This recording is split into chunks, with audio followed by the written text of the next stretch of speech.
Hey, ladies and gents, welcome to our E3 Predictions podcast. Today we're covering EA. With me, as always, I have Jordan. Wakanda forever! And returning guest, Chris. How's it going, Chris? What's up? We have no Dom for this podcast. We will have his predictions at the end, but he will not be joining us in conversation. He just couldn't bear the fact of talking about EA Star Wars games. No, I'm just kidding. He just wasn't able to make it. So we're going to be covering it the way we usually do with some slight variations. I guess we'll just hop into it. So the way we start is we usually talk about last year's conference and what that means for this year's conference. So last year they opened up with Madden 18. They actually opened up with the long shot trailer, if you guys remember that, which was really surprising for fans of Madden. I'm a huge Madden guy. I think I've sunk probably close to 1,000 hours in Madden 18. It's just one of those games that I go back to and play whenever I have free time. I just love the game of football, period. So they opened with the long shot trailer. We've never had a story mode in Madden like this. We've had create a character kind of things where you would play loosely through like your franchise controlling that specific character. There's never really like a narrative surrounding that. When Longshot came out with the game's release, it actually was received positively well. People were surprised that a Madden game could have a narrative that was as good as it was. With Madden 19, so far the only thing we know is that T.O. is the cover athlete for the Hall of Fame edition, which is a very interesting choice. Not only because they chose for the uninitiated. Exactly. Not only because they chose Terrell Owens, but they chose him in his Cowboys uniform, which is going to get really a lot of which is going to get a lot of Niners fans upset about that. But what I want to know from you guys is, do you think we're going to see a sequel to Longshot? Because we have seen a sequel to the Alex Hunter story in FIFA games. Are we going to see a sequel to Longshot? And what else do you expect them to show for Madden 19 this year? Because it was really short last year. We just got the Longshot thing, and then we didn't hear about Madden again until later in the show when they were talking about Xbox One X, right? So what can you guys expect from Madden 19 at the conference this year?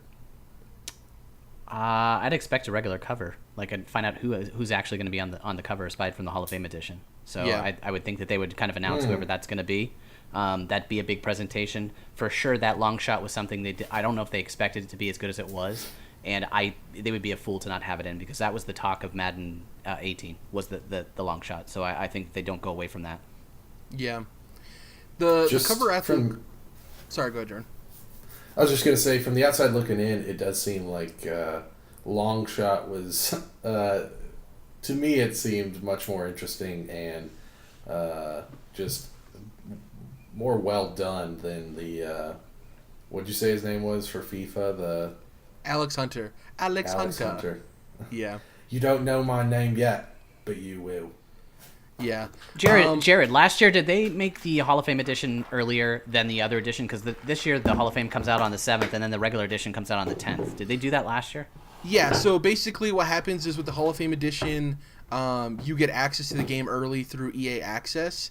Okay. The interesting thing is, obviously, EA Access it's only on PC through Origin, and it's on Xbox. PS4 doesn't have EA Access. So I don't know how they handle that, if just when you pre-order, you get early access to it. But the way it works for on Xbox and PC is that through the EA Access or Origin, you get access to it if you pre-order the Hall of Fame edition. And the way it works for EA Access is even if you don't pre-order that edition, you get a 10-hour trial of the game. That's like the fully unlocked version of the game early as well. So say you just buy the $60 version and you have EA Access on Xbox, you get to play 10 hours of the game, achievements unlock, all of your stuff saves. And then when the game releases, you get it fully unlocked forever, obviously. See, the thing I love about Madden is, it's so realistic. But the thing that I dislike about Madden is that to me it should be a games as a service. Like, this should be something that just updates rosters and makes minor changes, because the changes in Madden typically aren't big. So that's why the long shot thing to me stands out, because it was like taking a leap as opposed to not really a leap. I mean, they did it in FIFA, but it's something different as opposed to the incremental changes that they typically make year over year. Yeah, and that's the tough thing with releasing a new game every year. It's because a lot of people like to joke that it's the same game every year. It's not. They do make improvements, but it's hard to see those improvements if you're picking it up every year because they're not as drastic, right? Whereas if you like play Madden 1 year and you skip maybe 3 years, then you'll actually see the real changes. The games of service topic has been talked about with Madden and other games. From a consumer standpoint, you would love for that to happen. From a monetary business standpoint, why would they ever do that? When they can sell a $60 game every year. What I would love for them to do is that, and I think maybe Call of Duty could possibly do this, though it's not apples to apples, but what I would love is if long shot mode was included in your purchase of the full $60 game, but it was also sold standalone, because I know so many people that would be interested in playing a single player for a Madden type game, but they don't necessarily want to pay $60 because they're not going to be playing any other part of the game. I would really love to see it be standalone, because you don't really lose much there. The people who are buying the full version of the game still get it. Madden doesn't sell every year to have people play the single player mode. They sell it every year for the MUT, for the Madden Ultimate Team that brings in millions of dollars. So I would love if it was standalone.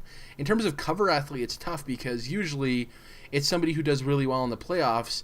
But a lot of those people that did well last year, they've either been on the cover or, for sake on notes, I put down Carson Wentz. The tough thing with him is, though the Eagles won the Super Bowl, he was injured. So it'd be weird to have him as a cover athlete because he wasn't the reason they won the Super Bowl. It was Nick Foles. I wrote down Antonio Brown. He was one of the finalists the last couple of years. He's a huge name in the NFL. He's very popular. Obviously, he's a receiver for the Pittsburgh Steelers. And then the last one I put down was J.J. Watt. Like, J.J. Watt is one of the biggest humanitarians the NFL has ever seen. He raised millions of dollars for the hurricane that happened near Houston, and recently he paid for the funerals of the kids who lost their lives during the school shooting at Santa Fe High School. I forgot what city it was in. But he's a huge humanitarian. He's a poster child for the NFL. The tough thing with him, and the reason he probably won't be on the cover, is because they rarely put defensive players, which is unfortunate because defense is my favorite part about football, but I digress. I guess that's enough for Madden. Is Santa Fe High School not in Santa Fe? No, it's not in Santa Fe, New Mexico. It's a different Santa Fe in Texas. Interesting. Yeah. I agree with the Antonio Brown because he's such a huge gamer, so that's a big deal. Like, it would be awesome to have Antonio Brown on the cover. I mean, they went back-to-back years with Brady and Gronk, so you can't have another Patriot on the cover. We're pretty done. We're pretty much done with that. Yeah, and they usually pick popularity, like the very popular players. Drew Brees has been on the cover before. Odell Beckham's been on the cover before. They could possibly do like Aaron Rodgers maybe, but that'd be like 3 years in a row where there's a cover athlete for a team I don't like. So, yeah. Well, they live to please you, Jared. Only me, yeah. I guess that's enough Madden talk. Let's hop into Battlefield. So obviously last year they showed off some DLC for Battlefield 1. A couple of weeks ago they talked about Battlefield 5 during its reveal, and we found out some really interesting information. We found out that there was going to be no premium pass in the game, which is huge. They announced that all post-release DLC is going to be free. They announced Grand Operations, which are their big multiplayer sequential kind of events where you play multiple multiplayer matches in a row and they kind of tell a overarching narrative. They announced the return of a co-op mode called Combined Arms. They also announced that it's releasing October 19th, 2018, which is a week before Red Dead 2 and a week after Black Ops 4. We also didn't see Battle Royale mode at all, but there was a quote from one of the producers of the game that stated that they asked, well, where's your Battle Royale mode? We were expecting to see one. He's like, it's crazy. Battlefield has like huge maps. We have destructible environments. We know how to handle a lot of players. It's almost as if we're fit to have a game mode like that. Being really cheeky about it, which a lot of people assumed meant that we were going to see an announcement at E3. Possibly they were saving that for E3. I want to know from you guys. I know before we started recording, Chris, you talked about how you're not necessarily a Battlefield guy. For me, I started off as a Call of Duty guy when I was very young, and I played up until probably Black Ops 2, and I've kind of fallen out of Call of Duty. This Battlefield game really gets me intrigued because no premium pass is huge for me. I think not having paid DLC and not dividing your community makes it a more interesting jump in for a lot of my friends because you don't have to worry about somebody being able to afford buying a DLC and somebody not. And you guys can just jump in and play the new content when it drops. And we also know that vignettes are returning. So I don't know from you guys, If you guys saw the Battlefield reveal a couple of weeks ago, did it interest you? Do any of these details interest you guys in possibly persuading you to check out Battlefield 5 for the first time in a couple of years? For me, Battlefield, when I watched because I watched the event, and the premium pass thing was a big deal. It felt like almost like a mea culpa for Battlefront. So they were like, we kind of screwed up with the loot boxes and stuff. We're just going to go with free DLC and free everything. We're going to keep up the everybody together, which is kind of some of the stuff that they did at at Battlefront when they were giving everything away. And the Battle Royale thing for me specifically is let's see what Call of Duty does and let's do it better. So whatever, it's not always first to the party. PUBG's first to the party, but Fortnite sticks around. So if a Call of Duty comes out and has a Battle Royale mode, but then Battlefield comes out with something that's even better, people are going to remember Battlefield versus the Call of Duty thing. So I don't think they need to rush it. I think that they just need to take their time, worry about the story mode stuff first, and also the multiplayer, and then the Battle Royale stuff can come later. Yeah. So from that, I'm assuming that you just don't think we're going to see it at all for a good amount of time, not even before its release.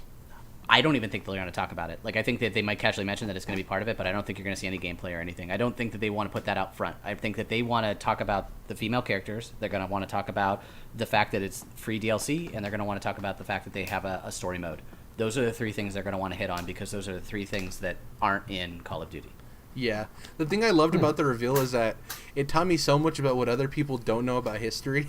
We don't even go into that's a whole other side conversation. But one of the funniest things is that obviously in the trailer it features a woman with a prosthetic arm. And a lot of people didn't pay attention, and they thought that it was a robotic arm for some reason. She was some hybrid time traveler thing. Yeah, it's it was obviously a prosthetic arm. Jordan, I know you're not huge into multiplayer games, but with the return of vignettes and possibly this co-op mode that's not necessarily online, is there any interest in Battlefield 5 for you? I can't say that there is. I could have played through the campaign on Battlefield 1. There's a copy floating around that I could have messed with, but it didn't really interest me. I thought it was a cool concept, especially for people that are into that sort of game and into that series, but I don't know, man. There's just too many games that interest me so much more than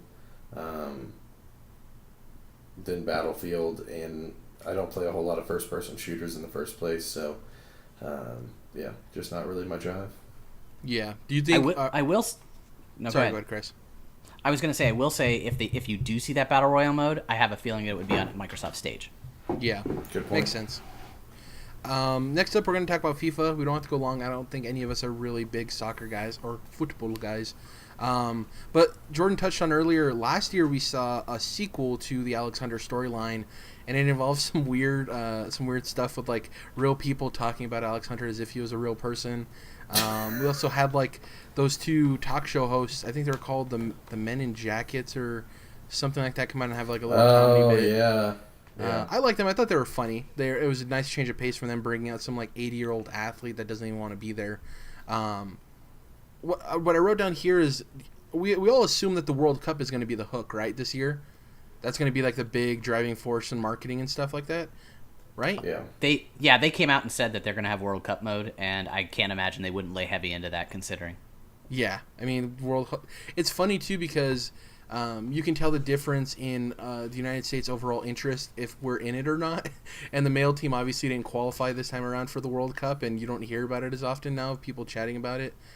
Soccer is a very weird sport in the United States. It's popular, but the zeitgeist of cheering for our national team it's very interesting. Is it Bill Burr that has the comedy bit about guys that are only soccer fans during the World Cup? I have no idea. That is a thing. That is good. Yeah. Need for Speed Payback was announced last year. It had that interesting little demo where we saw on the highway the guy chased down this truck and he was having to dodge these cars and knock out, I think they call them the house. So it was kind of the casino house, kind of trying to take him down.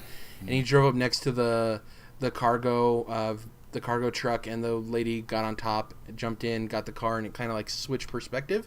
And you drove off with the super sports car in the opposite direction. That game came out to not very good critical reception. Not at all. It's actually one of the lowest reviewed Need for Speed games in the last 10 years. Through doing my research and stuff for the show, what I want to know from you guys, Need for Speed started off as this racing franchise that people loved, right? With Need for Speed Underground and a lot of those other titles, and it seems like slowly over the course of time, it's kind of faded into obscurity. We have the likes of obviously Forza Horizon and Forza Motorsport and Gran Turismo and even The Crew, and we have all of these racing franchises now. Will Need for Speed ever be great again? I don't expect us to get an announcement at E3 because obviously Need for Speed Payback came out last year. But I don't know from you guys, will we ever see a Need for Speed game that comes out to high critical reception?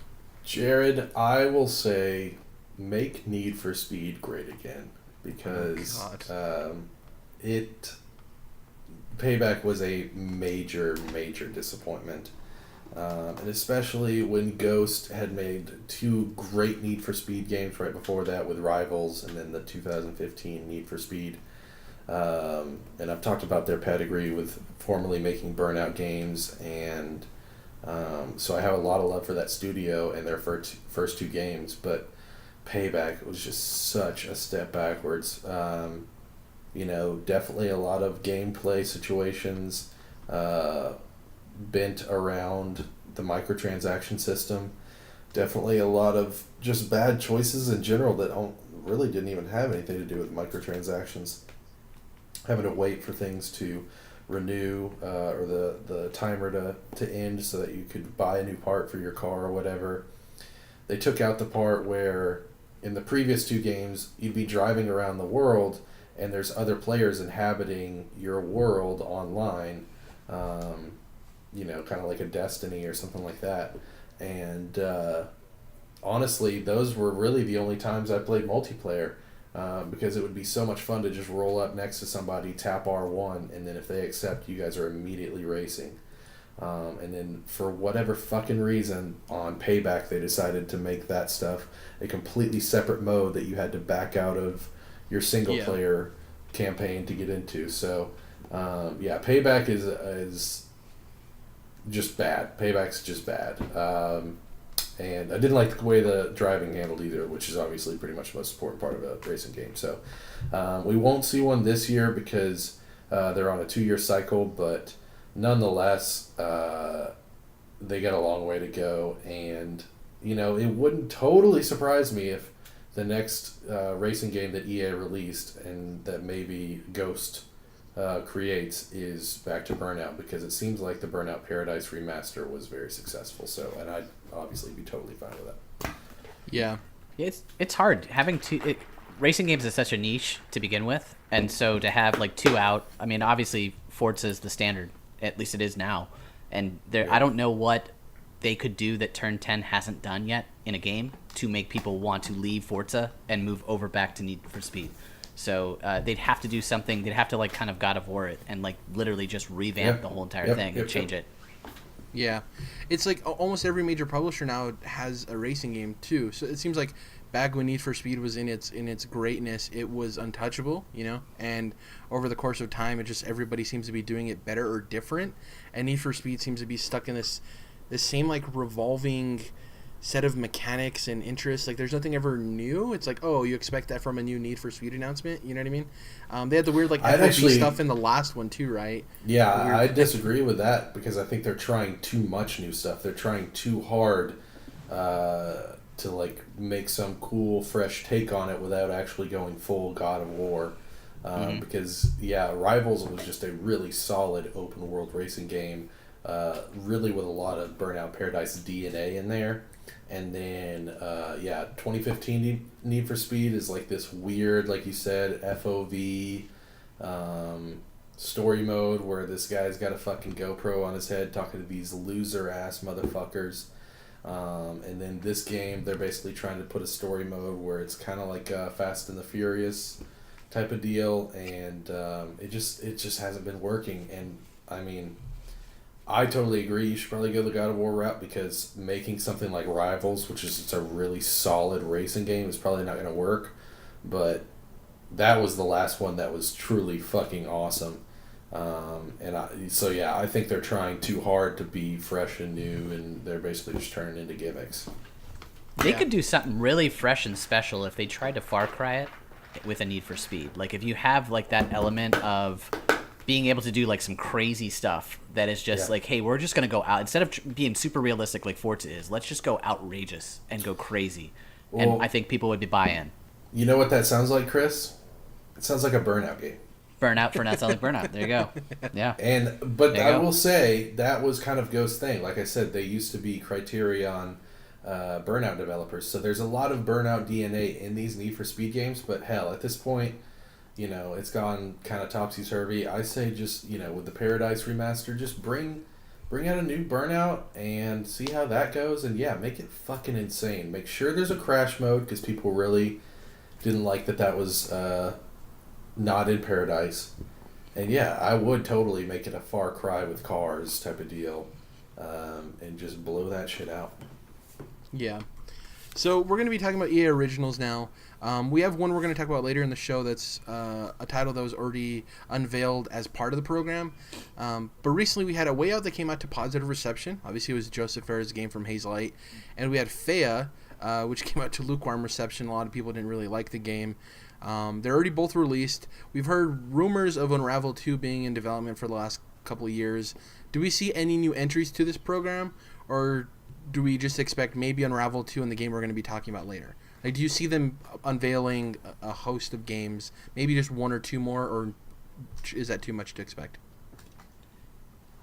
I would be more apt to see something that kind of like Microsoft does, where they rattle off like 4 or 5 games that they don't really give titles to, but they show it in a montage. Yeah. That gets people super excited, which is kind of what they do. They got to lean heavy into Ferris. He's right now A Way Out hit for them, and also he's a hit with people. So they're going to lean heavy into him, and it might be something I talk about a little bit later, but I think they lean really heavy into that, and I for sure think Unravel is their big show for this E3. Yeah, he's like managed chaos, right? He's very good at like viral marketing in a way that isn't super damaging to the brand, but it does cause a little bit of controversy, with this whole Sure. fuck Oscars tirade, which is interesting, but it's not him doing something like crazy. I want to talk about Joseph Fares and Hazelight later on in the show, so I don't want to go too much into that.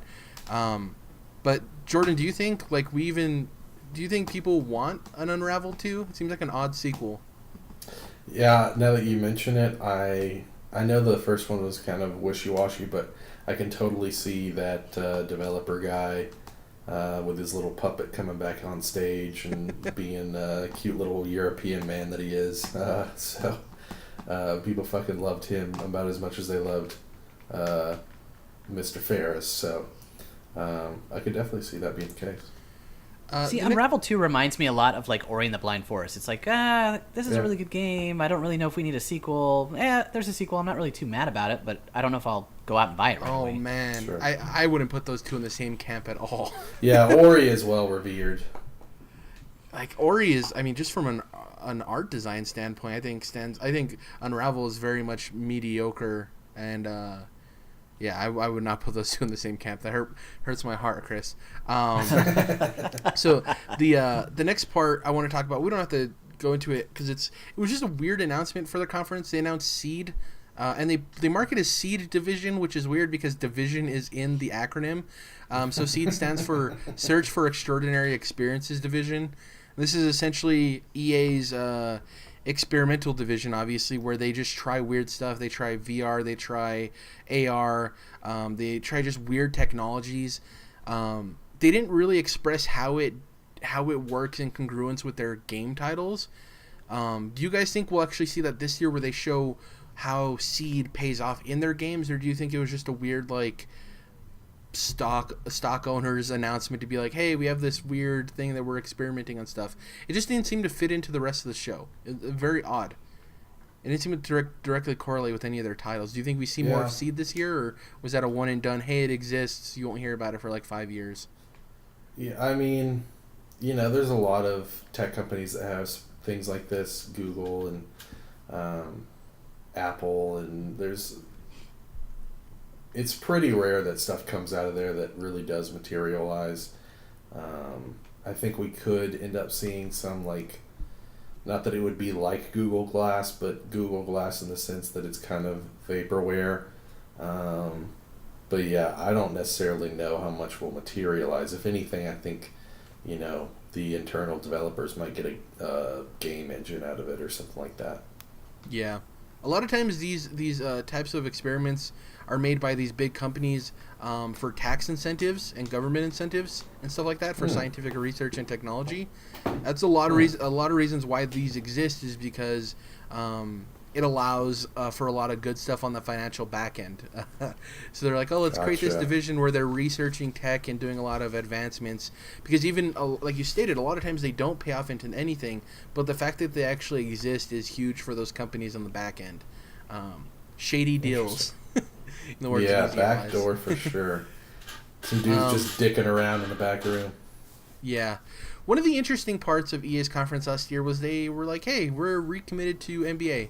We're going to have an NBA game again this year because they were on hiatus for a long time. Then they had NBA Live 16, which was announced and then never came out. It sold poorly, and NBA Live 18, and it had drastic price cuts.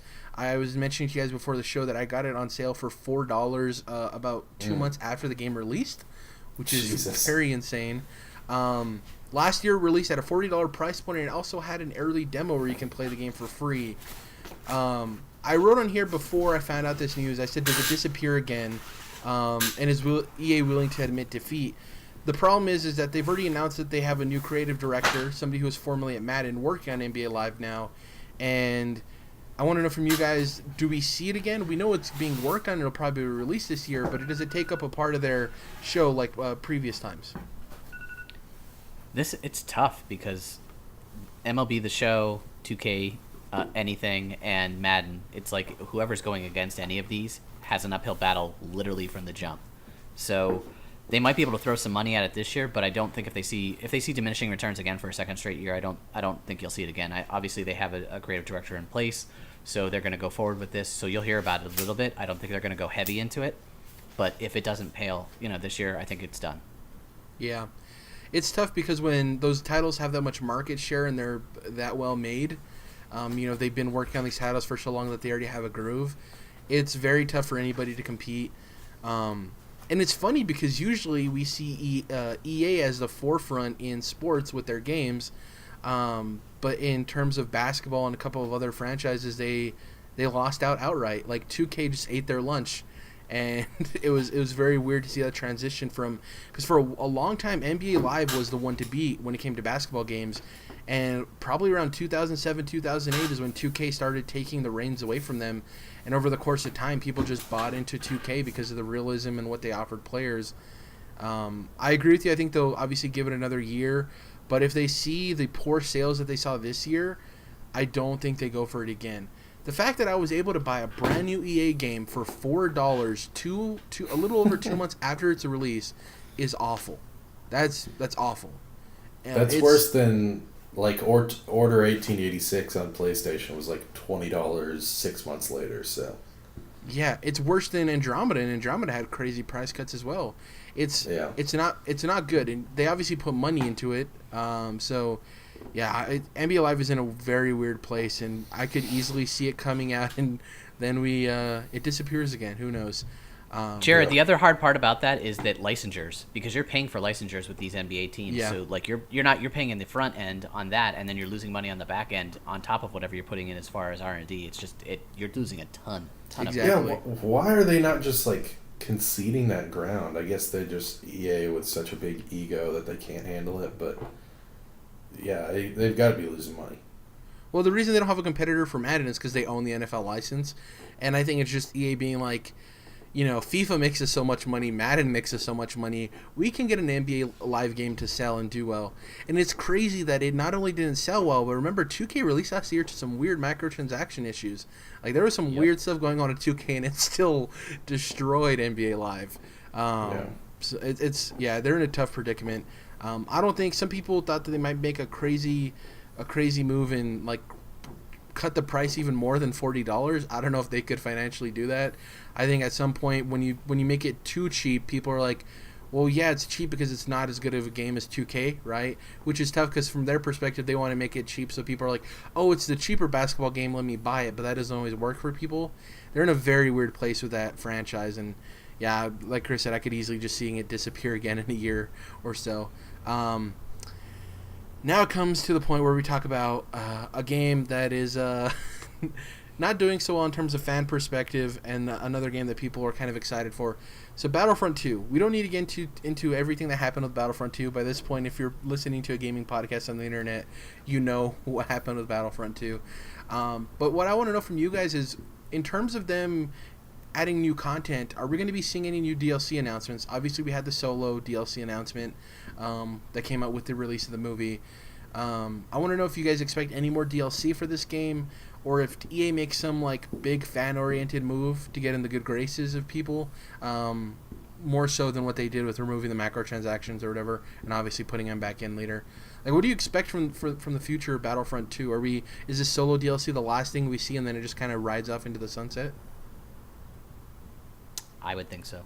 Yeah. I don't think there's anything. There's nothing coming up at the pipeline for Star Wars as far as events are concerned.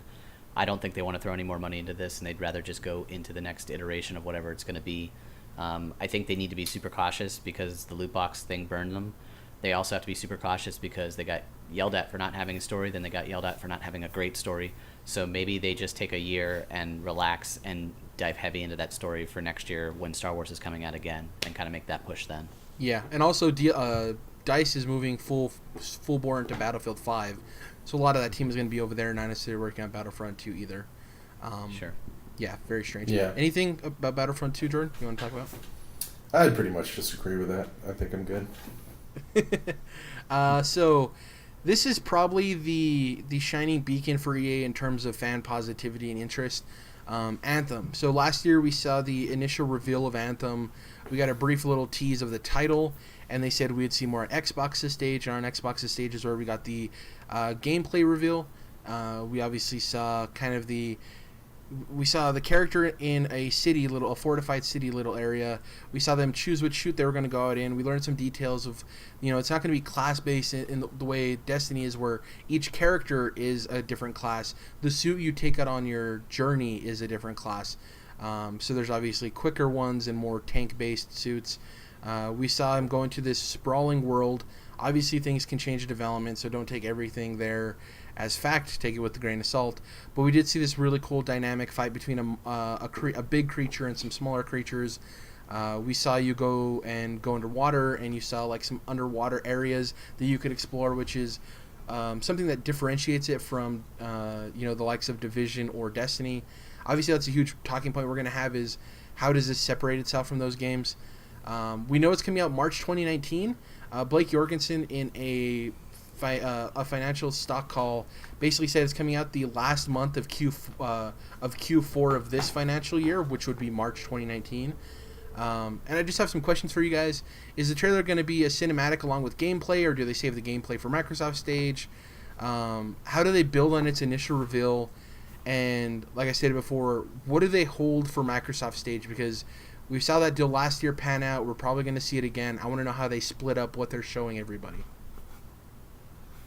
Yeah, I hope this game comes out early 2019 when they're saying it does, because BioWare has had its fair share of troubles, and it seems like they've got the right team and the right leads, with Casey Hudson at the helm, and Drew Karpyshyn wrote it, so he's got a great pedigree as far as BioWare storytelling goes.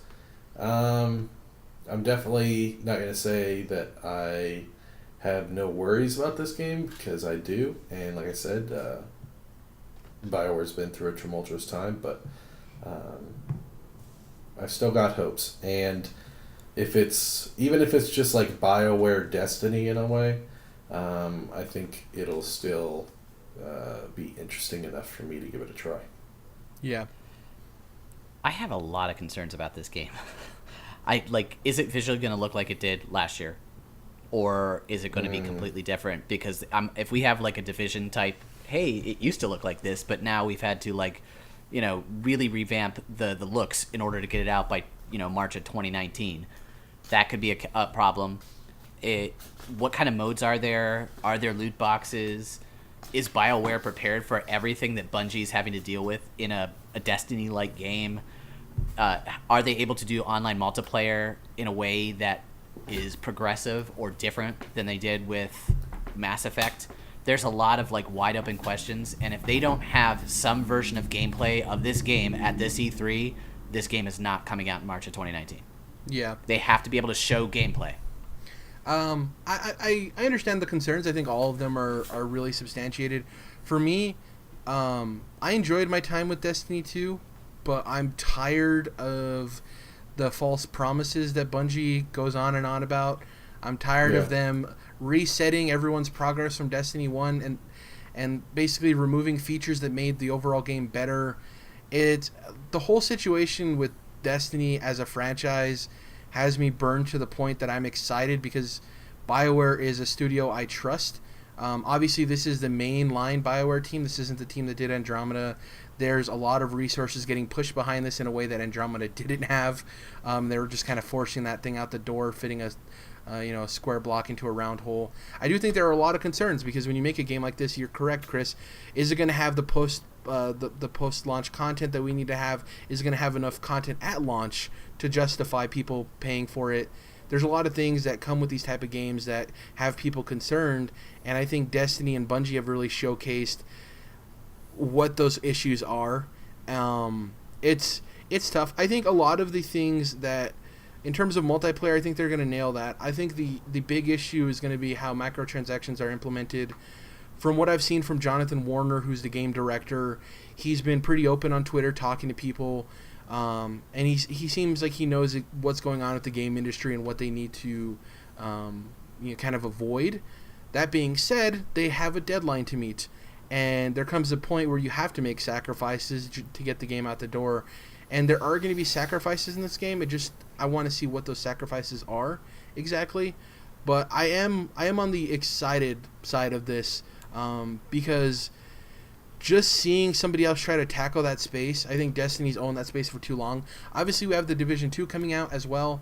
But in terms of like sci-fi, like pure space sci-fi, I just want to see what BioWare can deliver because they're one of my favorite studios. And I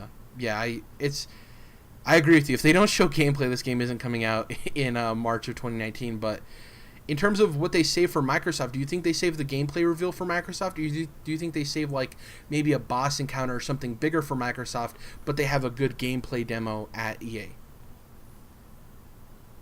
I would think that they would save either a specific mode or something for Microsoft, something that's unique to whatever Microsoft's going to do.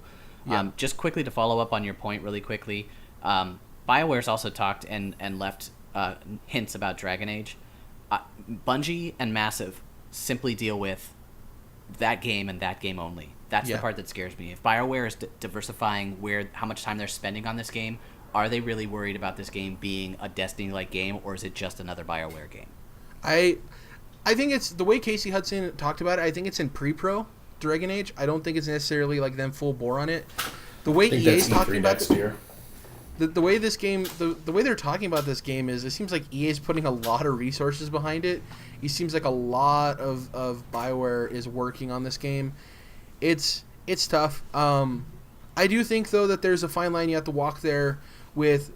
You should be cautiously worried about games like this because of what's happened with Destiny, but I do think in the same sense you should be hopeful that maybe somebody can come out and fix those errors. Maybe it's Bungie that comes out with Destiny 3 and fixes their own errors. Maybe it's BioWare with Anthem. Maybe it's Massive with Division 2. But I really want to have a game in this genre come out that actually hits on the promises they say they're going to. And that's one thing with Anthem is they haven't really made a lot of those promises. And though they're pitching it as a big franchise, they're not doing the thing that Destiny did when it originally came out, where this is a 10-year game, and they went on and on about all of these promises, and I think that's something that they're avoiding for good reason. But yeah, I do think that there's a lot to be worried about, but I do think there's a lot to be optimistic about too. I love BioWare. I love the feel of this game. For me personally, with like Destiny, Chris, obviously it's cool that there's multiple classes. I hate having to go through and kind of level up and grind a character and like back out and pick a different character. I like the idea of my class being tied to my suit personally. I think that's really interesting. If that's executed right, I think that's really cool. because it lets you pick a different playstyle without having to necessarily create a whole nother character and start the game again and all this stuff, right? You just possibly just purchase another suit and learn the ins and outs of that. I don't know how you feel about the classes in Destiny. They're fine. I don't think they're bad or anything, but I do like this approach of the suit being your class as opposed to the character you create. I'm just more interested in if it's a character that I can stick with as opposed to one I have to give up, or one that I have to grind 3 different characters. I want to be able to grind one character and that be my character so that I feel a connection to it, I guess. Yeah. Well, and that's interesting too because we know obviously BioWare is strong in RPG mechanics. So I want to know what the dividing factor is between your character that you level up yourself, right? And you have probably like a skill tree or stuff like that. And you're probably going to upgrade your suits as you use them. So I want to see what that dividing line is. Like, what do I earn for my player no matter what suit I'm wearing? And what are the improvements like from suit to suit? And what are the customizations options like? So I'll just call it the Strider suit. I don't think that's what it's called, but like the quicker suit. I want to know how much I can differentiate my quick suit from your quick suit, right? And how much it can benefit our own unique playstyles, and how deep that goes. I do like the fact that you can go underwater and there's like stuff there. It seems like there's a lot of depth. We still are unsure whether or not this is a game taking place on a singular planet, which it kind of seems like, or if it's taking the Destiny approach where there's multiple planets. And that changes development too, right? If you're focusing on one giant planet, I don't know if that makes it easier or harder than making others play spaces on other planets. I just want to see a lot more about this game. I don't know if you're in that same boat, Chris, I just want to see more of this game. Whether it's going to be good or bad, I just want a blowout of this. Whether it's on Microsoft stage or EA, I just want to know a lot more about this game than we currently know. What do you think? Yeah, this is their golden goose. Like they've put all their horses onto this stable, so like they really need to come out heavy with Anthem. I think they need to answer a lot of questions. There's a lot of questions, and if they don't answer them, it's going to leave more questions, which is going to cause a lot more problem for this game. Yeah, I want deep RPG mechanics, and I want a strong story. Hopefully, if they, stick with what I'm assuming is a good story that Drew Karpyshyn wrote, and kind of get back to their roots as far as what you were talking about earlier, the RPG mechanics that they're known for, Jared. I think that'll definitely be something that interests me. Well, and the fact that it's third person interests you a lot more too, because I know you're really into third person, which I think is huge because that differentiates it just off the bat from Destiny, where in Destiny you're third person in cities, first person when you're actually playing. This seems like it's going to be third person when you're playing first person in cities. And I think that lends well to, and we can assume that, I don't know if they haven't, confirmed that or not. But for me, when you're in a city and you're actually engaging with NPCs that you want to talk to, I think first person plays a lot better for that. I think that actually partially lends to the fact that a lot of the side characters in Destiny, when you're in those hubs, don't really feel like much other than filler lines. I like the differential there between it being third person. Where do you sit on that, Chris? I don't know if you're a huge first person versus third person guy, but does that make it different enough off the bat for you to make it slightly interesting? Yeah, I don't like first person shooters to begin with. I mean, Destiny is just like something obscure for me that has my interest, but third person for sure. I think one of the biggest clamors for Destiny was get more third person into it because people liked it when they could actually see their character, because then you can see all of their you can see everything that you own. Like it's like, hey, I want to look good. Well, I don't want to look good to everybody else, but not to myself. I want to be able to see what I look like, right? Yeah. And I think that that's what the Division had. And now they're building upon it. I think what Anthem has going in its favor is the Division is a completely different type of game. We're talking about on Earth, blah, blah, blah, versus where this is, which is more Destiny-like. Yep. So I think it's going to differentiate itself that way, which helps it because they're going to be coming out probably within a same period of time. I have a question for you. I'd just like to say, real quick, just in general, for games that have parts in third person and parts in first person, why am I not just allowed to switch? Like, why is this not like a Battlefront or a Skyrim situation where I just hit the D-pad and switch? Like, Deus Ex has first person, and then as soon as you lock into cover, then you're in third person. You're saying Destiny in the city, you're third person, and then out in the field, you're first. Like, well, you obviously programmed it both ways, so why not just let me choose? Yeah. Chris, for somebody who's played a lot of Destiny and Destiny 2, what is the one, wow thing that could happen for you? Like when Anthem's announced, what's the one thing that you would be like, oh wow, I didn't see that coming, and that's awesome for them to showcase? Wow. I think if they came out with something that was very user friendly right off the get go in their PvP versus their single player stuff, I think that would be a go getter for them. I think if they can take what they had in Mass Effect as far as their multiplayer and make that convert somehow over to Anthem, but better, I think that would be a nice wow factor for them and would take them a step above. But they've got to be able to manipulate that because of players. I mean, there are things that people have to nerf and not nerf, and they have to be aware of that and be able to be on it at all times. Yeah, it's going to be tough. I'm excited to see it, though. Whether it meets expectations or not, I still can't wait to see the reveal. Let's get into lingering questions and speculation, though, for EA. So the first thing, we were talking about EA Originals earlier. This game, a lot of people don't know exists. So though it has been confirmed for the EA Originals program, I think it coming out with a trailer could do just as well as A Way Out, and that's Sea of Solitude. So it's developed by Jomei Games. It's the second EA Original that was actually ever announced after Unravel. It's an exploration adventure game set to release on PC, Xbox One, PS4. For me personally, the easy way to give you the art style is Rhyme meets The Witness. Chris, you also said before the show, you threw in Inside as well as, can't remember the other game you said. Last Guardian, because of some of the monsters that emerge. Yep. The game centers around you exploring an abandoned submerged city, and a lot of the promotional art for this game basically shows you a lot of mystery under the water. And I think that's going to be a huge thing. Some of the parts of it seem horror game-esque to some extent, of like these weird creatures coming out when you least expect it.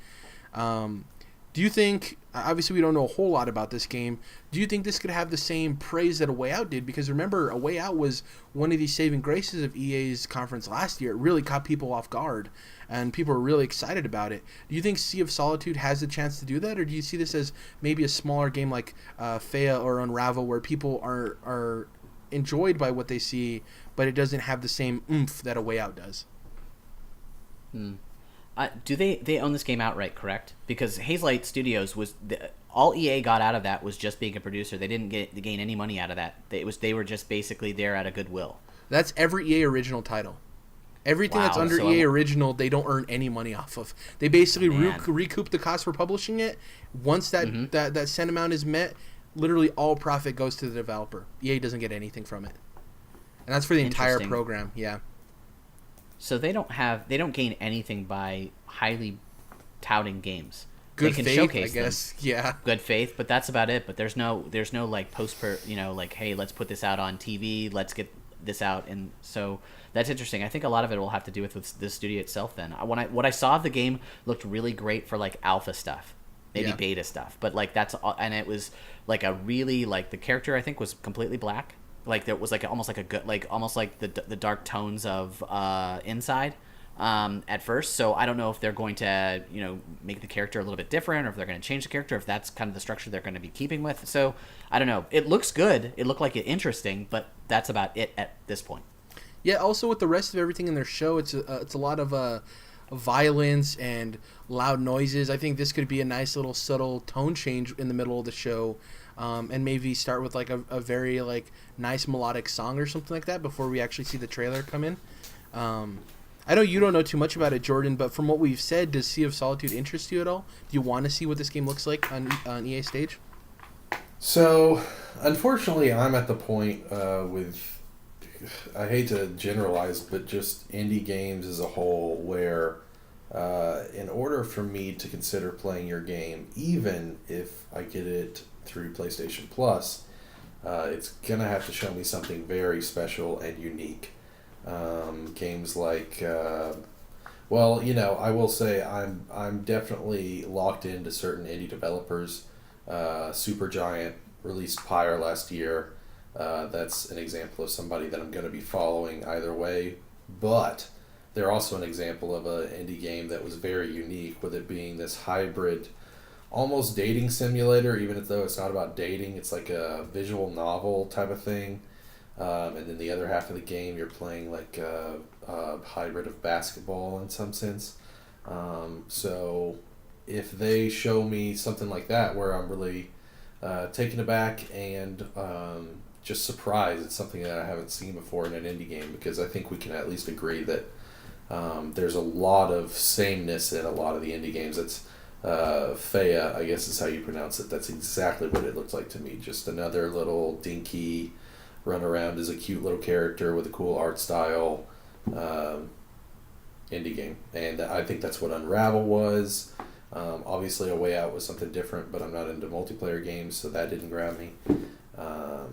So yeah, I think in order for this to really take a spot on my watch list, it's going to have to be very special. Let's hop into the Star Wars block now. A lot of interesting stuff to talk about. So the first thing I want to get out of the way, because I think this is the one that is the most interesting, whether we go over it really quickly or not. So EA Vancouver is actually handling Visceral's game. Obviously, we heard the whole fallout last year with Jason Schreier about the Visceral working on this game and them getting shut down. A lot of people thought this game was canceled, possibly. No, EA Vancouver took over the whole project. Literally the game that Visceral was working on. There had been rumors that they're changing into something different, possibly. What I want to know from you guys, because we don't have to harp on it too long, is there a chance at all we see this game, or do you think it goes dark until it's actually done? Do you think EA doesn't even want you to think about that Visceral game because of all of the bad PR last year?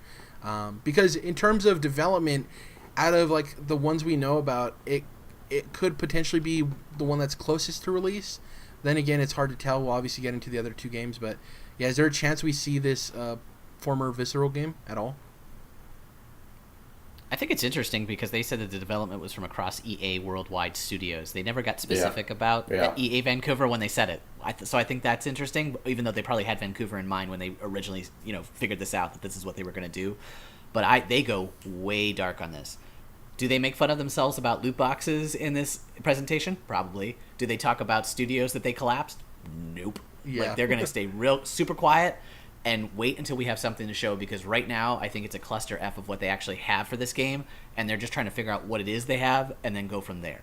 Yeah. See, I don't even think EA is big enough to make fun of themselves over loot boxes and microtransactions. I think their nose is stuck so far up their own ass that they can't handle any criticism, even if it's a joke coming from themselves. And so I don't think there will be any mention of that stuff. The only thing they would do is talk about how much they're working for the players and doing their best to be on the side of the players and yada yada yada. But besides that, I would say, yeah, this game's going dark. I think we'll see the other Star Wars games before we see this one. And then hopefully we will see it at E3 next year, and it will be released by the end of 2019, because obviously there's so much vitriol towards the way they've handled that game, and especially shutting down Visceral, which was such a great studio.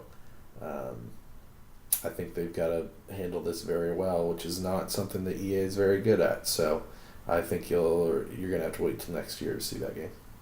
Yeah, I had to disagree with you in terms of them making fun of themselves. I think they made fun of themselves quite a bit last year with the whole Battlefront 2 story situation. But I do agree with you that I don't know if this game in particular is something that they'd want to make fun of or joke about, considering the way the story came out.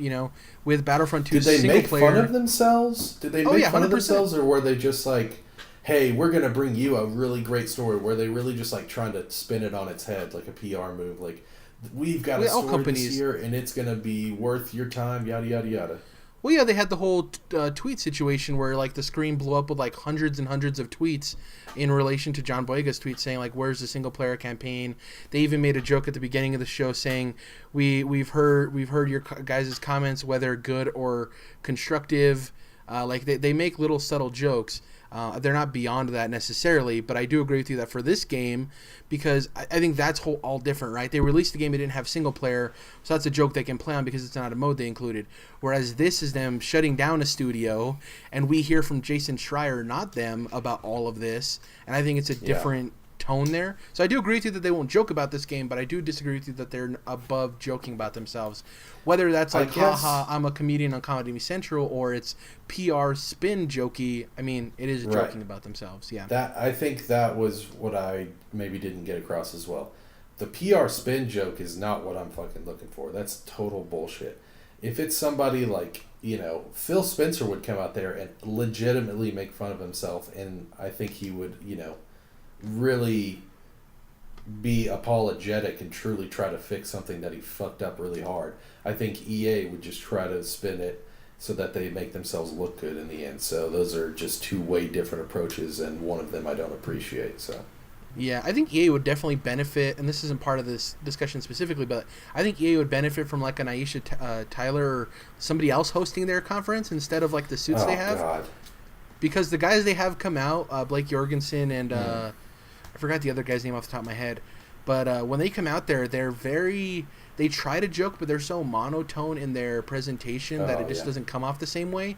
Like, even if they said the same stuff that those guys said, but it was just somebody else with better delivery and stage presence, I think that could go a long way for them. Because I mean, that goes a little bit into just like how bad their conferences are, which I don't want to dive fully into because that's a long conversation, but not that I have any confidence in it whatsoever this year, but they have got to get their shit together because their conferences are dog shit. Well, they've evolved the least, right? In these last like maybe 3 or 4 years, we've seen PlayStation evolve into this very first-party centric, shorter show with some weird art pieces thrown in there. We've seen Xbox evolve into this longer show that's paced really great. I mean, it's as long as some of the bad Ubisoft conferences, but it's paced so well that it just boom, boom, boom, boom, boom. We've seen Ubisoft move towards an approach of like, hey, Vivendi was on our ass. We need to show you guys that we do have heart. We do have things you guys should care about. Like a lot of them are evolving in EA's. Whether Bethesda. You like the games they're actually talking about. Yeah, even Bethesda. But like with EA, it's like it's still the conference we would expect from 5 to 7 years ago. It hasn't really evolved at all. They had the drumline last year, but nobody wants to see that many Tom Brady jerseys on stage. Well, and just the drumline in general, no matter what they're wearing, it's just like, who the fuck do you think you are, and what time period are you thinking this is? This is not EA 2010 or E3 2010. Like, fucking get it together, man. Yeah, and like a band is something you showcase for like I could possibly see it for Anthem or a Star Wars game. It's weird to have a music part for a sports game. It's very odd. Not that I like it, but it makes sense for Ubisoft's Just Dance. It makes sense in that situation. But you guys just look like jackasses over at EA. Yeah. Let's get you guys want to get to Respawn's game. So.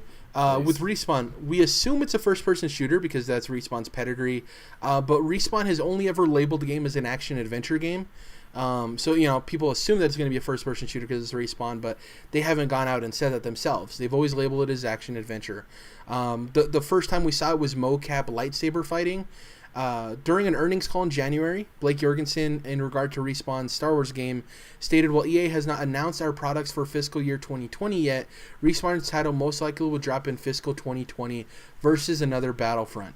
So basically saying we'll probably see Respawn's game before we see Battlefront 3. For those who don't know, fiscal year 2020 falls in between March 2019 and March 2020. So somewhere in that timeline, probably I would assume early 2020. And Respawn stated Titanfall 3 is in active development. But who knows who's exactly working on that. It seems like Star Wars is their next project. I want to know from you guys, do we expect this to be first person, even though they haven't stated as much? And what do you expect from Respawn in general? For me, I just want to get it out of the way. I love Titanfall 2. From a single-player perspective, I think that single-player campaign was sorely looked over. It released at a very bad time. EA did a wonderful job of screwing that game in terms of it releasing amongst a lot of other behemoths. I think they just thought that maybe because it was something that they're publishing, it could stand out no matter what.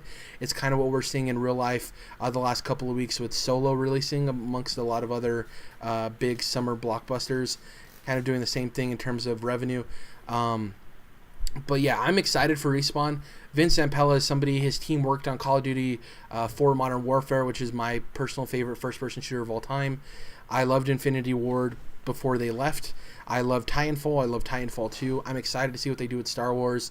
And Zampella is somebody who knows how to get a project done and completed at a high-quality caliber. So I'm very confident in this game, unlike some of the other Star Wars games that are in development at EA. So what about you guys?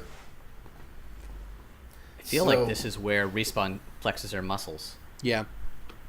Because they've been shit on twice with both Titanfalls. Yeah. Yeah.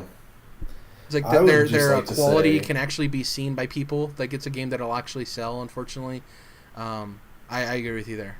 They'll actually be able to have people respect what they can do, because Titanfall, though they're great games, they don't have the market share that a Star Wars game has, obviously. So I agree with you there. I'd just like to say I think it's going to be a good game either way, because the studio does seem to be very solid. I haven't ever played a Respawn game, but I do think that they're going to make something quality. However, I don't know if it's going to be a first-person shooter or what, but I know that I do not want to be swinging a lightsaber in first person. I got love for the Jedi Knight games back in the day, but yeah, I really hope if they're not doing a first-person shooter, Republic Commando style or something like that, then it's just a third-person action adventure or RPG or whatever, because I just don't think lightsabers in first person is a good idea. Yeah. Following up your point, that doing Star Wars well is hard. Everybody wants to see it, but doing it well is hard because lightsabers aren't guns, so they're not interesting. Like, they're not fun to use unless you'd be doing it like Kratos' axe. You know what I mean? And so you whip it and be able to get it back again. But that's not what it's meant for, So you have to be able to have gunplay feel well, because Battlefront to me just doesn't feel well. Like, the gunplay does not feel great. It's not done well. If they can maybe do a PvP like they do in Titanfall and bring it over to Star Wars, man, they would have a hit on their hands, because PvP in Titanfall is fantastic. Wall jumping, running, that sort of thing. Like, traversal is great, man. It is. Yeah. It is. And the level design, and it's multi-level too. Like, you're not just on the ground. You're up in the air. You're moving places. If they can figure out a way to get that done well in a Star Wars game, I'd be all in. And maybe make it not about Skywalkers or whatever. Make it its own thing. Yeah. Please. Not Jedis or anything. I've been saying this so often recently.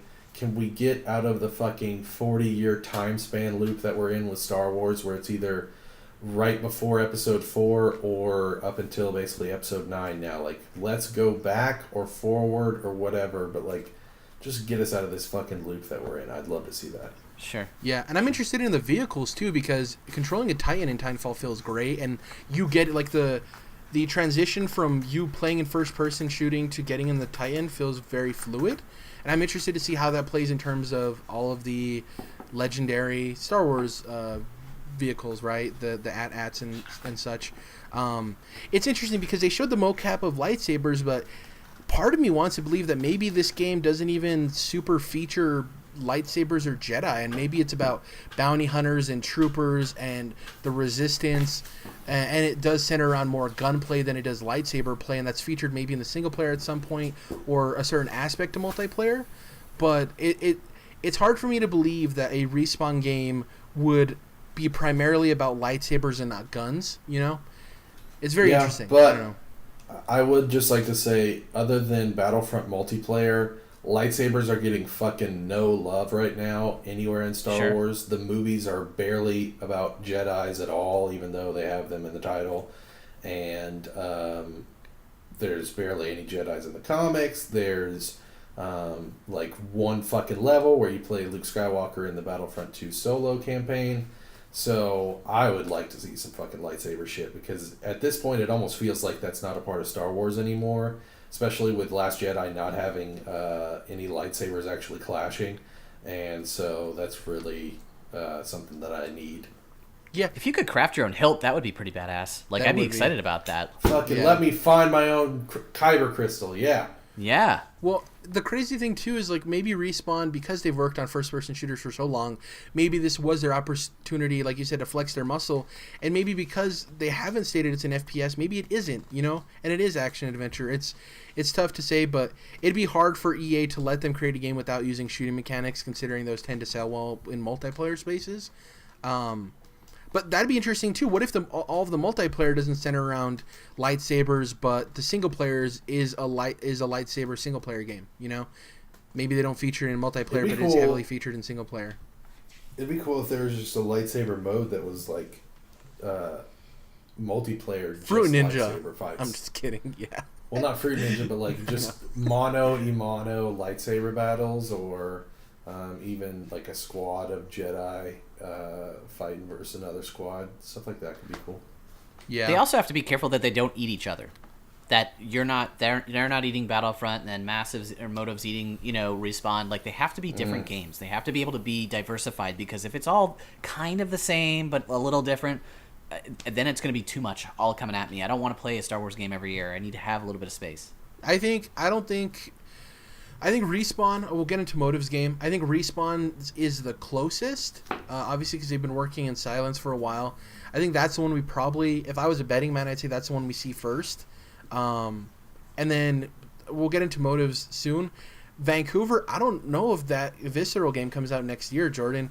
In terms of them, the way they were saying EA wants to change that game, I don't know if that happens in a year, Even if a lot of EA studios are working on it, I don't know how much they want to change that game. Obviously, they're keeping a lot of the assets, but we don't know how much of that game they're changing. And they already, like, we have Respawn's game, we have Motive's game, and we have potentially a Battlefront 3. They have 3 games they can release before we even worry about that one, and maybe they kind of want us to forget that was ever Visceral's game by the time it comes out, Yeah, Which my no thing one is will, just... But They just need to fucking release some Star Wars games, because they fumbled the shit out of this license, and they're obviously like running scared with it. I mean, they've only released the 2 Battlefront games in the time that they've had it now for what, like 5 years almost. 5 out of the 10, right? yeah, it's just it's a 10-year license. Yeah, and it's like fucking put up or shut up. You're gonna run out of time, and they don't all have to be the best fucking games we've ever played. Clearly, with the first 2 Battlefront games. But either way, they just need to fucking release a Star Wars game that isn't called Battlefront, Yeah. Let's get into the last one that we know of, which is Motive Studios' game. Obviously, Jade Raymond runs that, formerly of the Assassin's Creed franchise. It's rumored to be an open-world game, which is cool because it differentiates itself from what we expect from the other 2 Star Wars games that are currently in development. What I want to know from you guys is, do you think we're going to be a Jedi in this game? And if so, if we are Jedi in this game, are we a set protagonist, like in Assassin's Creed or many open-world games? Or do you think we create our own character, like in a Bethesda RPG? And the last thing, EA's BioWare Montreal, which was the Mass Effect Andromeda team, was merged into Motive Studios in last August to kind of help with the development of this game, and they just became a bigger Motive Studios at that point. So all of these questions surrounding Motive Studios, what do you think we can expect from it? I really feel like this is probably the game I have the most confidence in, just because I think that, the studio is new and fresh, but it does seem like they have good people working there that know what they're doing. And at the same time, I think it has the most potential, because I do, like we were kind of talking about with Respawn, we kind of know what their deal is. This is going to be Motive's first game, so... this is the one that has me most excited, other than what was Visceral's game. I was originally most excited for that, but since that's being reconfigured, I'm definitely more excited for this, because with it being open world, I could definitely see like a bounty hunter type game where you're jumping from planet to planet, maybe even doing some smuggling, stuff like that. I'd really like something like that has maybe a character creator. Maybe it is like Assassin's Creed, where they already have the story written out for a certain character. But either way, I think this is looking like the best potential from my perspective. Well, Yeah, when I close my one, go ahead. I was just going to say, like, Jade Raymond has a pretty good pedigree, too. Like, so she was a producer on Assassin's Creed. She was the executive producer on Assassin's Creed 2, which was, like, the huge turning point in that franchise, and a lot of people consider that one of the best Assassin's Creed games. And she was also the executive producer on Tom Clancy's Splinter Cell's Blacklist, which came out to really good reviews as well. And that obviously has a lot of stealth elements in it. So she has a good pedigree that fits well into what we expect from this game. Go ahead, Chris. Other than looking like a jackass at the Game Awards, she does seem to do pretty well for herself. Yeah. Yeah, give me that Amy Hennig Smugglers fucking Star Wars, because that's what I'm looking for. Like, I want a game where I have to hide and sneak and steal shit and they don't know I'm coming. Star Wars and, stealth. Like, yes. That's what I want. Like, I want to be able to hide, and I don't want the crap that was in Battlefront where I was like hiding and ducking and dodging. That wasn't real stealth. That's like garbage. I want real stuff. I want to be able to like have to build a ship and like have to figure out how I'm gonna get the parts, or how I'm gonna like maybe I have to buy my way into a mission where I'm stealing stuff, or have to like speak to somebody who then I have to go speak to somebody. You know, I want that kind of stuff. And I want him to do it with a character that I don't know. Make me care about a new character. Yeah. I've got something here that might be gold. Jared, are you aware of what a gray Jedi is? I mean, Jared? I can assume what that is, yeah. It's basically a Jedi that was originally, brought up in the Order and like raised as a good guy essentially, and then for whatever reason has left the Order but hasn't necessarily gone to the dark side. Ahsoka Tano is a good example of that, where she was betrayed and set up, framed for something that she didn't do, so she had to leave the Jedi Order, but she's obviously definitely still like a good guy in the sense of the word. So I could totally see where there's a game where you start out as a Jedi, so you have your lightsaber, you're part of the Jedi Order, then for whatever reason you have to leave it, and then at that point you're a gray Jedi, so you still have your saber and you can still use it in certain situations, but for the most part you're trying to remain low key and like stealth around and shit like that. So then you'd also be using blasters and other types of weapons. I think that would be a really cool situation for a game like that. Yeah. One thing I want out of it in an open world game, they're obviously going to include some characters we already know at some point, right? Just for familiarity. Maybe, hopefully not the main character, but like obviously other characters you're into the world. I would love if in marketing, one of these characters that we run into, we never hear about, we don't know about, but in this open world, you run into this grimy, rundown, dirty cantina, and you walk in, and somebody that you know is just sitting there at the table talking or doing something, and you can obviously go up to them and talk to them and have dialogue, but you never knew that character was in the game. You know what I mean? I want like some surprises like that, where it's these characters we know and love, but we don't know they're in the game. And just by happenstance of you exploring that area, you find them and run into them. And those are really cool water cooler moments, So if it turns out to be a bounty hunter game, I would love it if the only characters that you're previously familiar with in Star Wars are other bounty hunters, like Boba Fett or the crew from Empire Strikes Back. Like, yeah, we have cameos, but you're not going to see a fucking Skywalker, so chill the fuck out. Like you're just going to see the other bounty hunters that you already know. I think that'd be awesome. Yeah, also let me see more than one of like a certain race.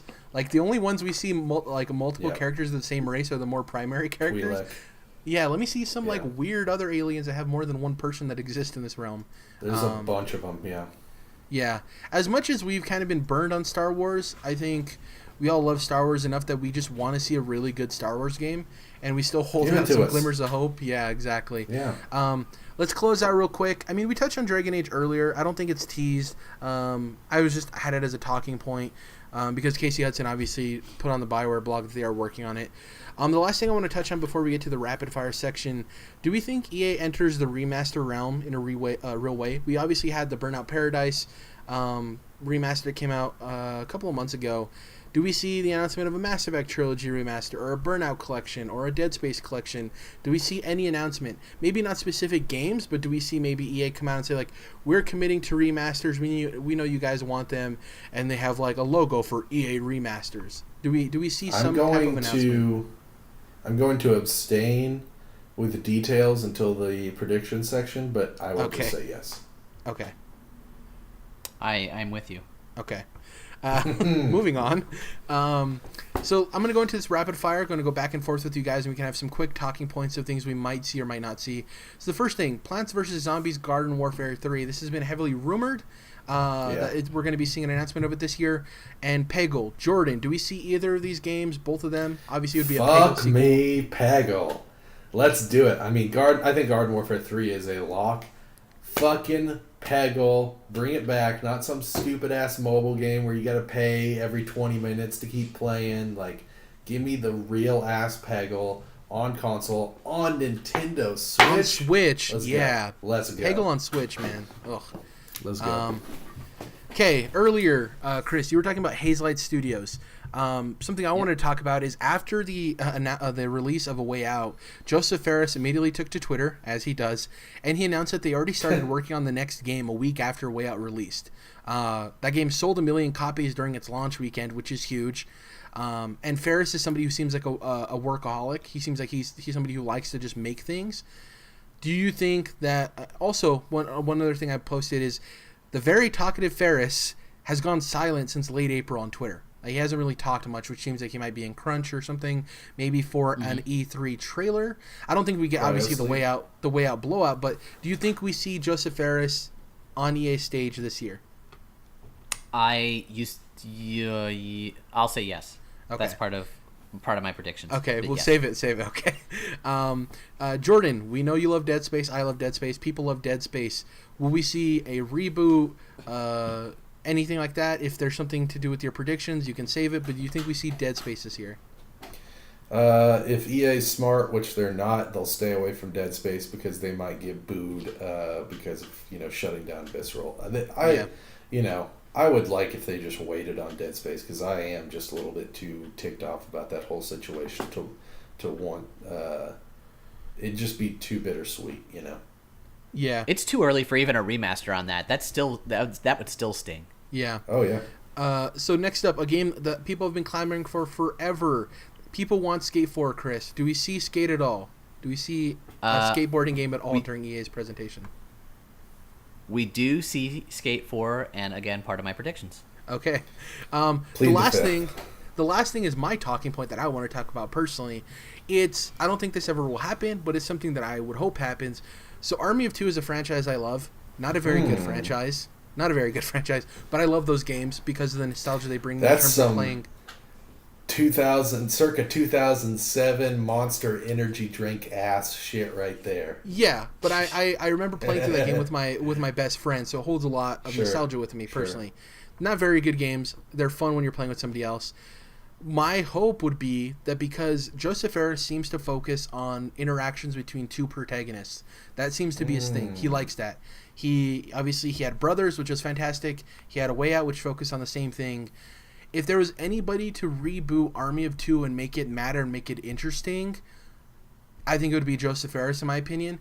The reason that game is good at the point it is, obviously they're not great games, but it's the relationship between Rios and I forget the other character's name. It's their relationship between one another that really matters, and I think that could be the selling point for a reboot of that game, making their relationship between the two matter.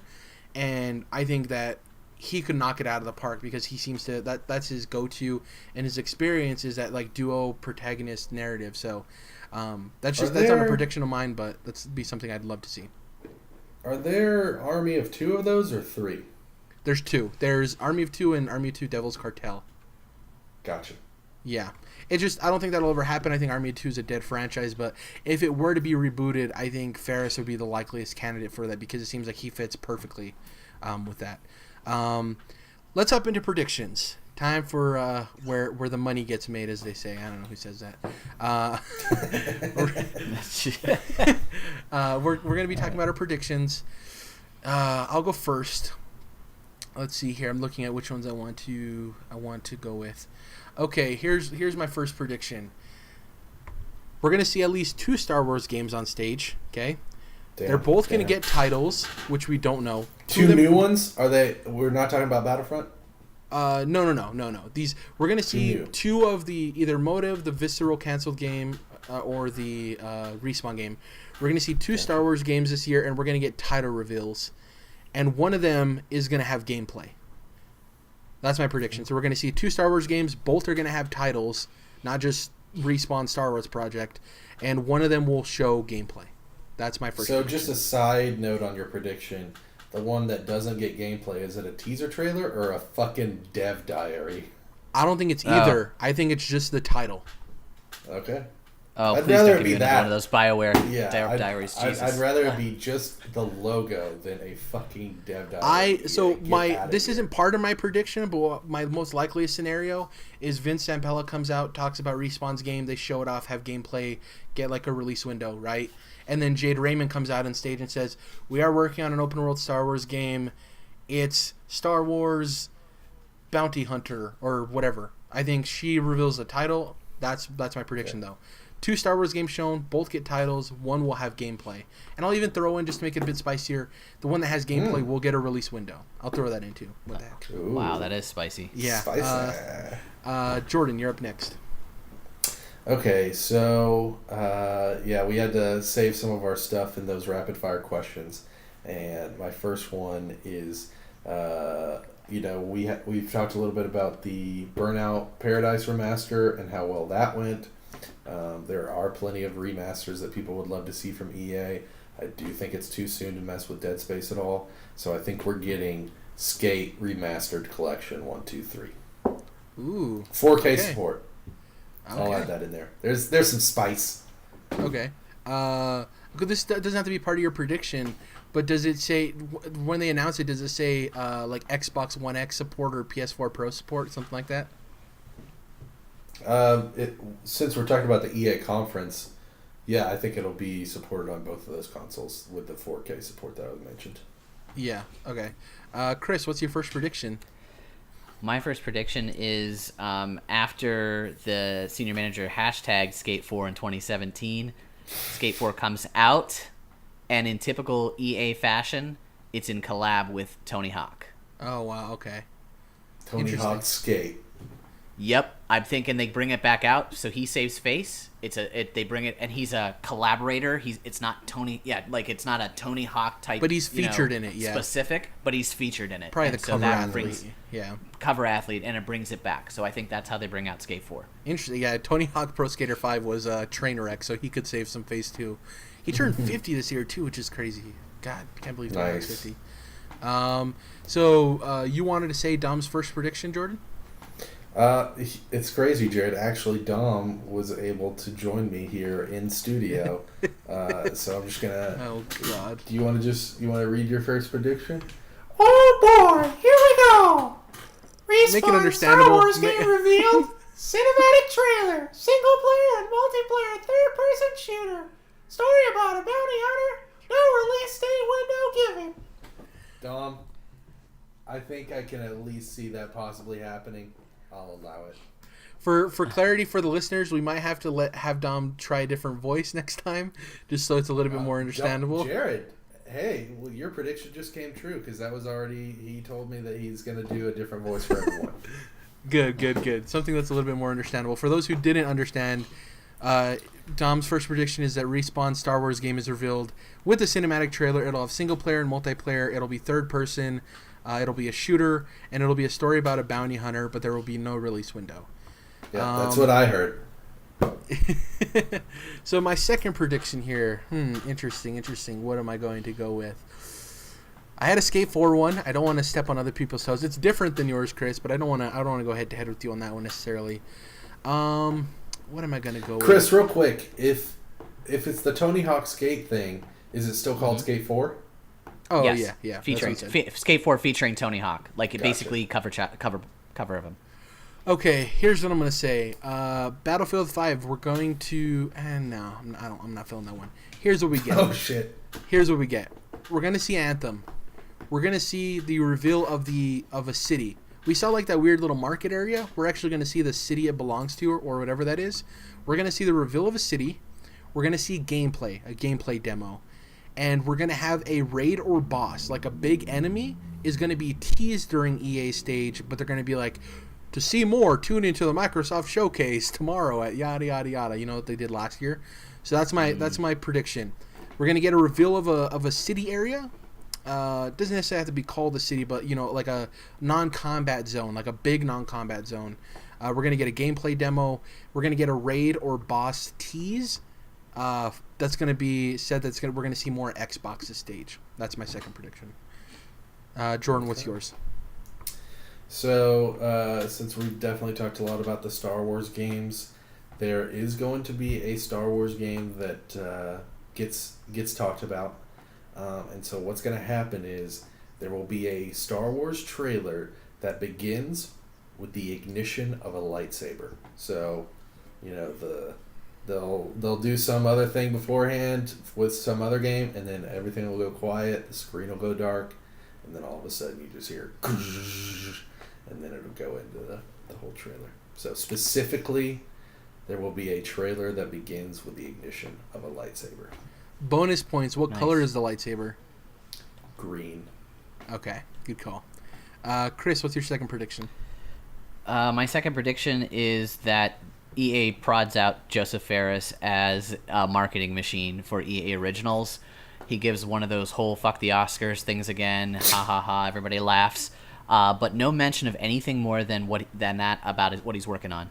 When I watched him on when he was talking to Ryan McCaffrey on Unfiltered, he said that he usually keeps to himself before he divulges any projects. So I mean, he might have said that he's working on something, but all directors are working on stuff. So I think you don't hear a peep about what he's working on next. Okay, but you do think he comes out on stage though, and it does the Yeah. Joseph Oh yeah. Ferris He's thing. there. Oh yeah. they honestly they got a ton of publicity out of that. I can't imagine. He's the reason why EA Originals is doing so well. You know what I They're mean? gonna So milk they're it. gonna bring him back. They'll milk it. They'll bring him back on stage. Imagine a world where he hosted their entire show. That would be Jesus That would be Christ. awesome. He's a little too grating for that. I But think. guys, that did, like every 2 seconds, like, Yeah, but guys.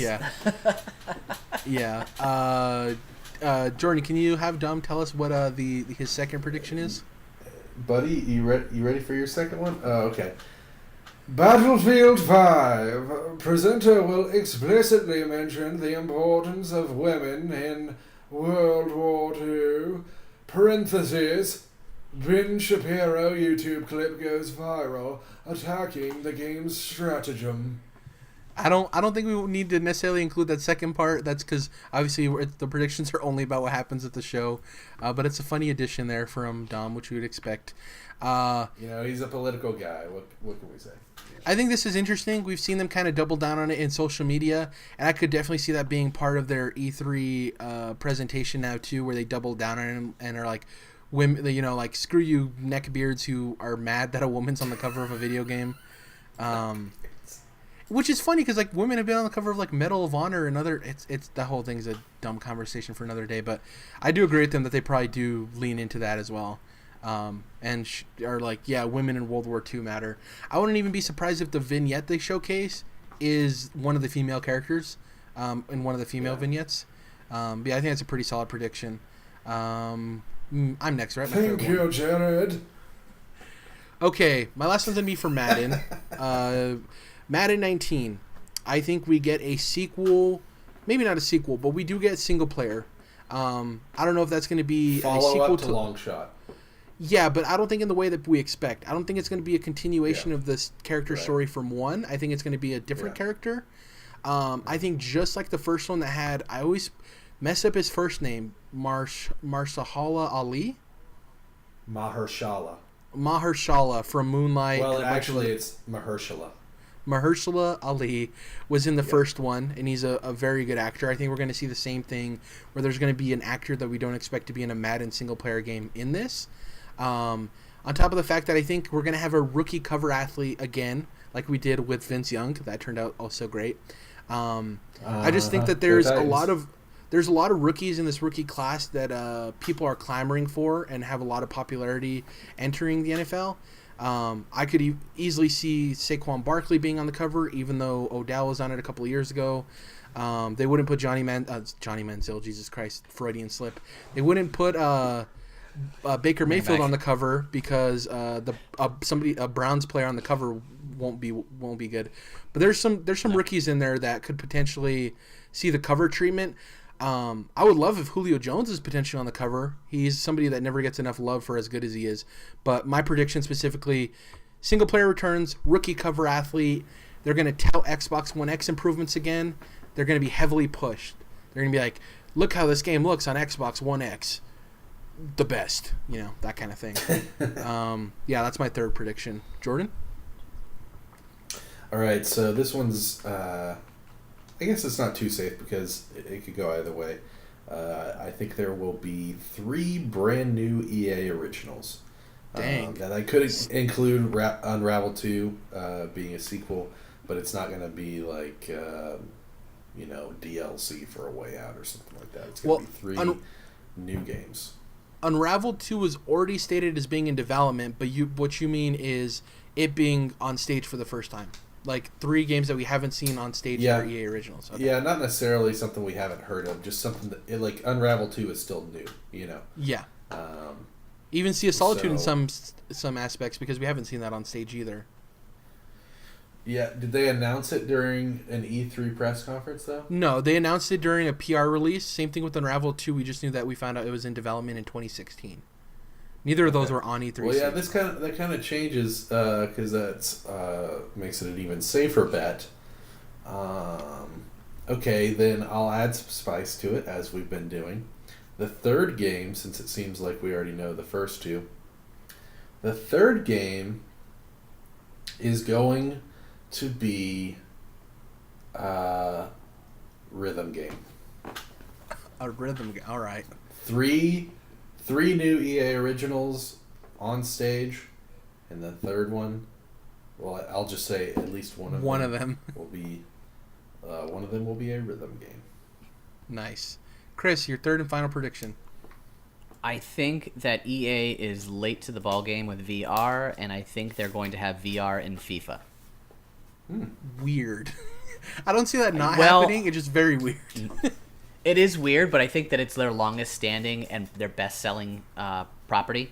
And so I think that that's the one that they put the most investment into, whether it's like a goalie mode or something. I mean, or like, goals on like that overtime kicking and stuff like that. Whatever they're going to do with it, but I feel like they'll have a VR mode. Will it I would be? say Will it be if touted EA with PS? gets Sorry, go ahead, Jordan. Jared, please let me speak. I think if VR is done by EA, it'll be added to Battlefront 2's multiplayer. Ugh, gross. Go ahead, Jared. I was just gonna say that. Do you think that when if they show FIFA VR, do you think it'll have PSVR attached to it? I would almost certainly guess that it would have PSVR attached to it. I think that there's just PSVR is already looking for some wins, and so that's a surefire one for them too.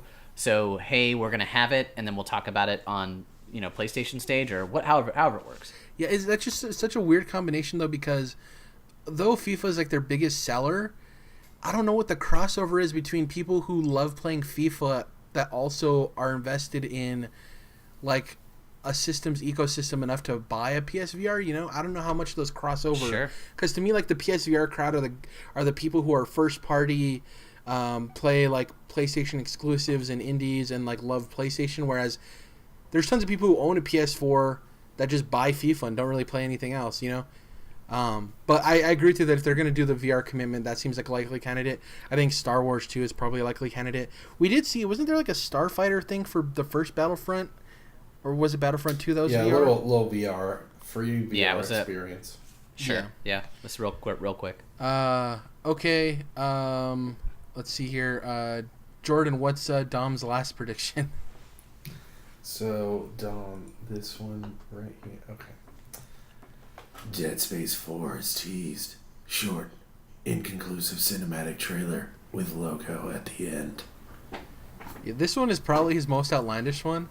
I don't see in any world that we see Dead Space 4. I think the next time we see Dead Space is either a remaster or a reboot. I don't think they'd ever make a Dead Space 4. My Yeah. opinion. I agree.